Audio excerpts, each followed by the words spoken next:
So yun mga katapang, flex ko lang sa inyo itong ginawa kong landscape dito sa bahay. Ngayon nagmumukha ng parang resort yung bahay kasi dati wala tong kadisin-disin dito. So may nabili akong halaman. So ito yung halaman na nabili ko. Ayan. Alam niyo ba kung magkano bili ko dyan kada isa? Ang bili ko dyan 5,000 kada isa.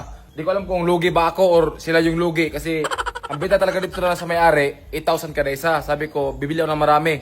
So ang bayad ko lang is 5,000 kada isa. So ito yung halaman na nabili ko. Ayan. Malaki na kasi bumili ako diretso ng malaki para di na mag-aantay kung kailan lalaki. So pinalinisan ko na rin yung pispan. So ito yung isda na nabili ko. Hindi ito So ang laki na Nabili ko to yung magkano 30,000 yun Set na to Set. Laki niya 5 sana to, buntis yan di ko alam kung sino nga man yan. So namatay yung dalawa kasi nag-burn out dito. So hindi ginaya, nagpaalam naman siya sa akin. So ito yung itsura ng bahay ngayon na meron ng mga puno na halaman.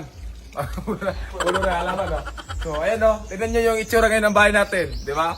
Sana all. Ganda na So dagdagan pa to ng mga halaman dyan para mas lalong gaganda.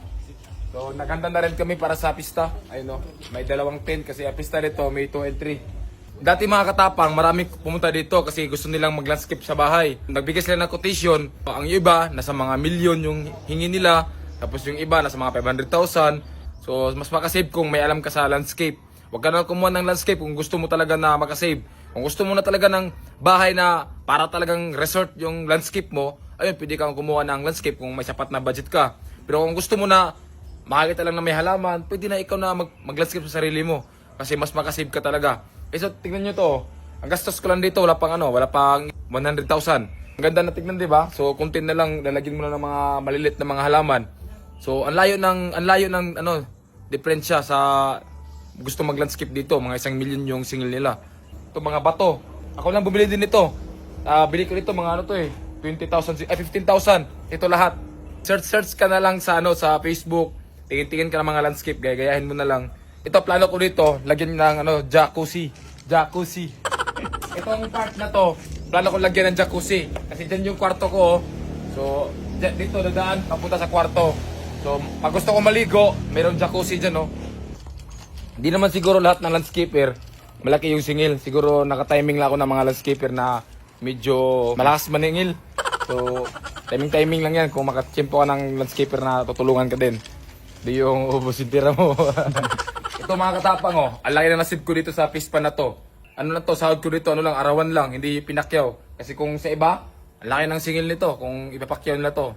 Talagang may papangalan ka, nako, titiray ka talaga patalikod, sakit nun. Sakit titiray patalikod,